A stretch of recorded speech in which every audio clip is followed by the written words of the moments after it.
Nous sommes en ligne à présent avec Pierre d'Ortiguier, professeur retraité de philosophie à l'Académie de Toulouse, philosophe et politologue français. Monsieur le professeur, bonjour.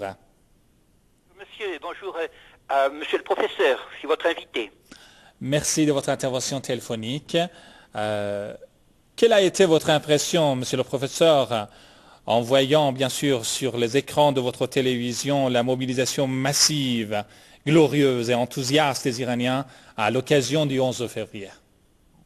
Eh bien, comme Français d'abord et comme philosophe, c'est très, très différent. Comme Français, j'étais très étonné, car ici, nous sommes habitués à voir des révolutions qui sont, disons, chaudes dans les commencements, mais qui, très rapidement, aboutissent à une sorte de dispersion.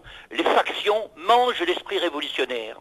Tandis que comme philosophe, bien sûr, qui a repris le dessus sur le tempérament du Français, je dois dire que j'ai vu la confirmation de ce que nous disons en philosophie, par exemple avec Platon, que les grandes choses sont sujettes, disons, à l'affrontement. C'est-à-dire que ce sont les tempêtes que l'Iran a connues qui ont préservé l'unité de la foi populaire, voyez-vous. En ce sens, il n'y a pas d'étonnement. L'étonnement que nous avons, voyez, c'est un étonnement admiratif quand même, parce que vous avez parlé tout à l'heure, au début de l'émission, de l'épopée sublime.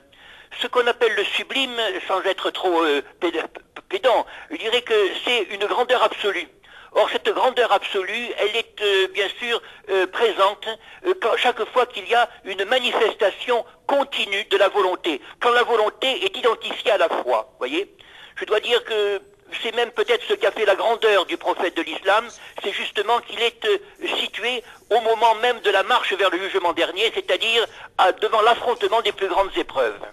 Et c'est un sentiment, disons, de sympathie, un sentiment de fierté, je répète, d'étonnement comme Français, oui, parce que nous ne sommes pas habitués, malheureusement, à cette grandeur.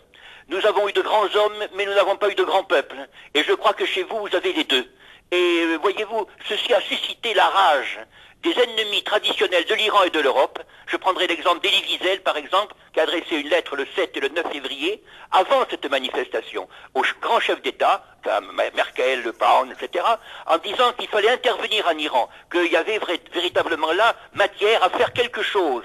44 prix Nobel, dont 32 qui sont connus pour des militants sionistes, ont signé avec lui. Mais que sont ces gens qui sont contre l'Iran? Ils ne sont pas pour tel ou tel parti, ils sont contre l'existence du peuple. Monsieur Elie Wiesel a été choisi, vous savez, en octobre 2006 pour être le président d'Israël. Est-ce que c'est le genre d'homme qui peut se réclamer d'un prix Nobel? Non, il s'agit là d'un prix Nobel du mensonge, voyez-vous, d'un prix Nobel finalement de l'escroquerie.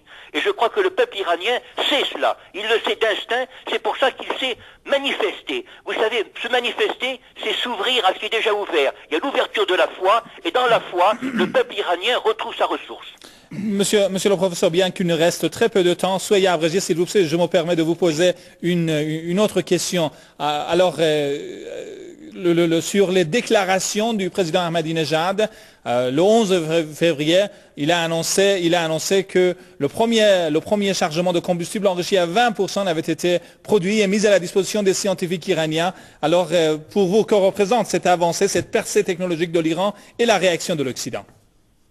Eh bien, il s'agit là d'un résultat, d'abord, résultat du travail iranien qui a été exposé par le président. Il s'agit aussi d'une volonté de posséder son propre travail, de ne pas en faire un instrument de chantage de la part des puissances étrangères. Voyez-vous, être libre, c'est se posséder soi-même, c'est-à-dire respecter son travail. C'est cette manifestation-là que veut dire le président. Il a parlé en tant qu'Iranien, défenseur du peuple iranien. Nous avons été habitués à des chefs d'État qui étaient véritablement des larbins auprès de l'Occident, voyez-vous, qui étaient des gens faux. Là, il s'agit véritablement d'une affirmation qui est digne. Et je dois dire que sur ce plan, vous savez, vous avez de très nombreuses personnes, en Italie, en Allemagne, qui n'ont pas la capacité de s'exprimer ouvertement, mais qui, je les connais fort bien, à tous les niveaux, professeurs, hommes politiques, qui disent que le président iranien a parfaitement raison, et il est attaqué sur ce point, et c'est sur ce point qu'il est inébranlable, et le restera. De ce point de vue, il est devenu un personnage historique.